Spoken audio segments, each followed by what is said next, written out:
into the bloodstream, or they're just dissolving before they can even be metabolized properly. So if you have a lot of vitamin deficiencies, that's the So one consequence of this is something called SIBO, which is where the bacteria that belong in the colon migrate up into the small intestine. Okay. Now this you can get tested for, and this is a legitimate medical diagnosis. Maybe a more progressive gastroenterologist would do this test, but it is medically recognized. So we're getting there. We're working our way down the GI tract here with things that they'll diagnose you with. But so SIBO is a result of leaky gut, which is funny, right? So acknowledge that you have SIBO, but they won't acknowledge how you got it, which is by having a leaky gut. But anyway,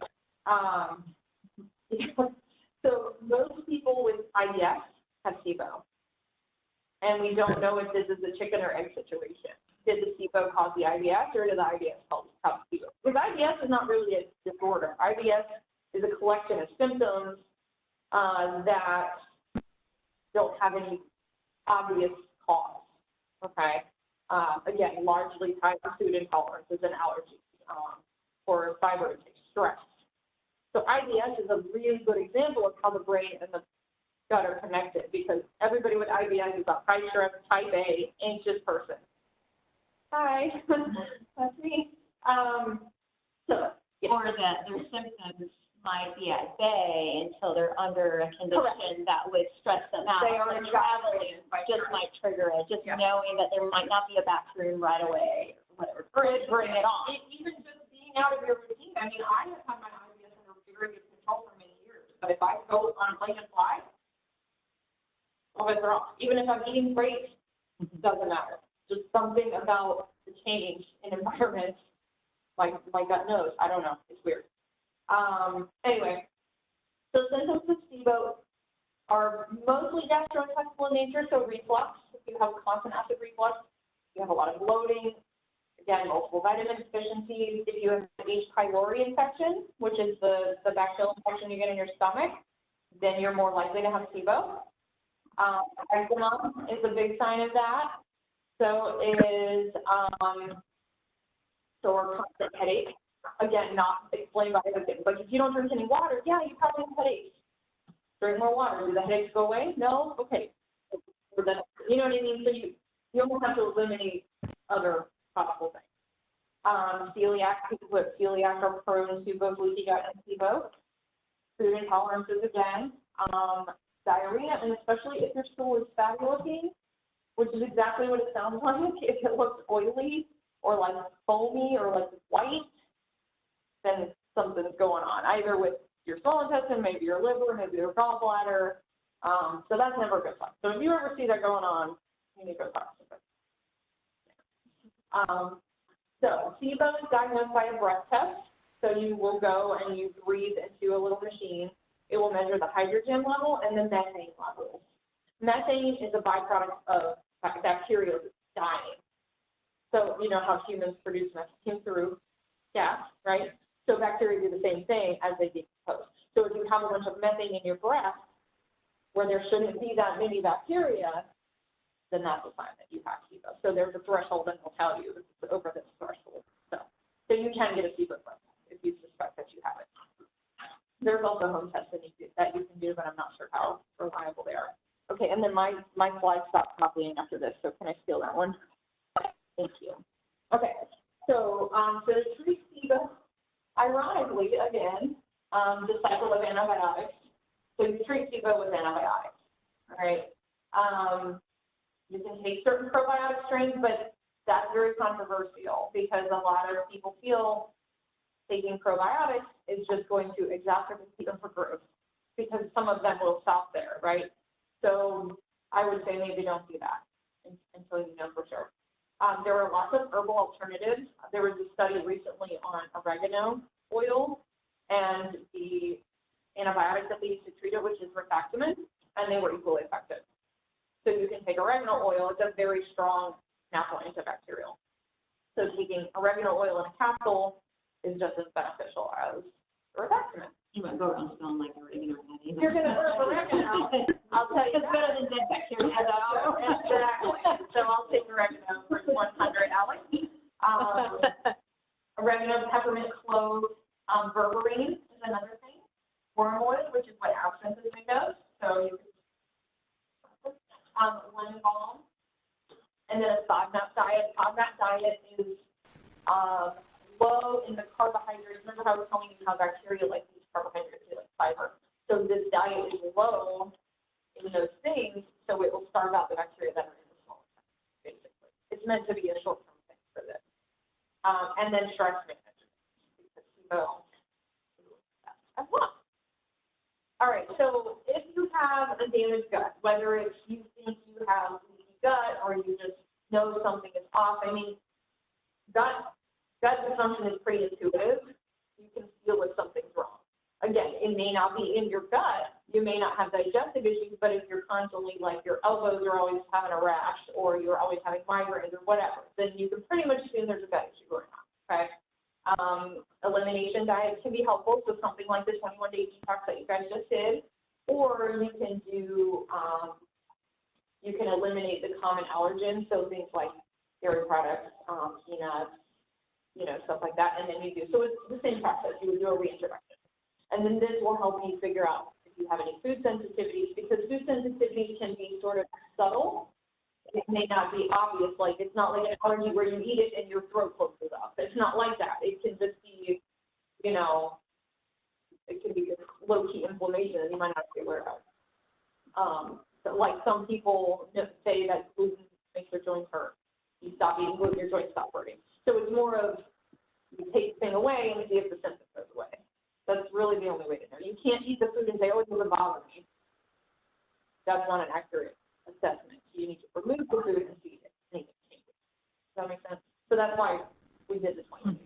Right. And unfortunately, you may have to avoid certain things permanently. So you just have to kind of see. Glutamine, L-glutamine is an amino acid that has been used to treat leaky gut. L-glutamine helps to repair those tight junctions. So when those things start breaking apart, it'll help knit them back together so they're nice and tight. MCT oil. This is also controversial because you have to be careful depending on what type of gut situation you can have. You can make it better or you can make it a lot worse with MCT oil. So you got to be careful. You can do a prebiotic, probiotic digestive enzyme combo. All right. So that can help get your balance back in place and make sure that you're digesting everything. You can take a good quality multivitamin with some extra minerals that will just replete anything that you've lost. So like if you've been really sick, let's say you had food poisoning or you had some gastroenteritis where you were like on the toilet for like a week, there's a good chance you were losing a lot of nutrients out of your body. So you can use a multivitamin to replace those. There's some evidence for bone broth and collagen. It's not super strong because it's controversial about how collagen is assimilated. So collagen is what your skin, is what helps repair your skin if you injure yourself. Collagen helps to rebuild the tissue. So there's some debate about does that work inside the body or not. So, but I certainly don't think it's going to hurt you to do either. So it's certainly worth a try. So, okay. And I guess that's the last page. Do you guys have pages beyond this? Okay. So, yeah, so you can see these are just things that I personally have reviewed that I consider to be quality, that I consider to be worthy of your money. So there's a couple of brands of probiotics. I think the Ultimate Flora is probably on that list. So if you are considering trying these things, these are ones that I personally would recommend. So that one is kind of specific. So the Mood Plus is definitely designed for more of the people in the serotonin deficiency department, right? Because it's got ashwagandha, which is an adaptogen, which basically helps your body adapt to stress better. So the Mood Plus probiotic, plus it's a little higher in the, got like 50 billion probiotics. So it's more specific for that. Now, Garden of Life does make a good line of other things, other types of probiotics for more generic use. So you really need to do some research and really kind of, look at that little handout that I gave you, look at those strains that I recommended to see what is the best one for you. And again, you can always ask a dietitian or somebody who, even a lot of dietitians don't have a lot of gut expertise. This is definitely a more specialized, clearly I'm an obsessed person with gut health, but probiotic realm and this sort of thing is a little bit down a rabbit hole for some people, so it isn't everybody's wheelhouse. But exactly, it's not everybody's cup of food. Exactly. So most of them are, here, let me see, I lost my, yeah, Amazon is probably a safe bet. Some of them yes, some of them no. Like the Mood Plus comes in both forms. Typically, as long as they typically can survive at room temperature for about 2 months. So if you finish the bottle within the 2 month period, you're cool. Yeah. DSL-3, that's a very specialty thing. That's for people with like Crohn's disease.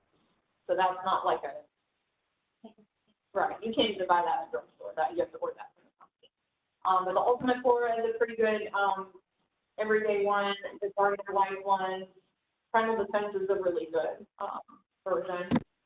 And then the digestive enzymes, yeah, Medicity you can find. The Sunrider you can get from Connie. And the Callie P, she's a big fan of that. Hey, you're we won't talk about it.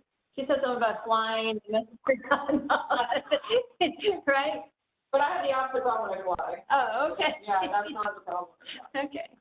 No, I like it though, because the second time around that I tried it, I didn't have that problem.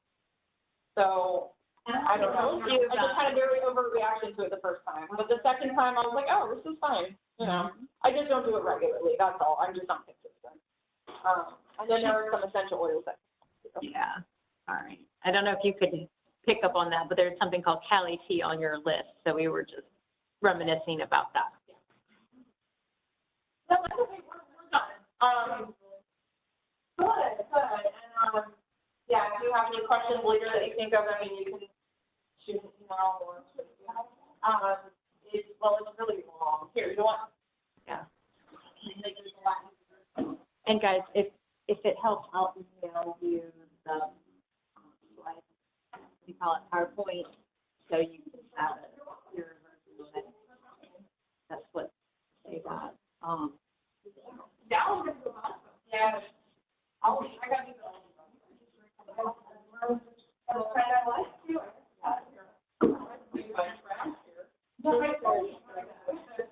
You can leave it there, Hattie. Yeah, just leave it there. We'll clean it up. Thank you. All right, any other questions? Okay, Sue signing off. Very interesting. My hubby Jay listened to it also. Thanks. Great. Thank you, Sue. Of course, it always brings up more questions.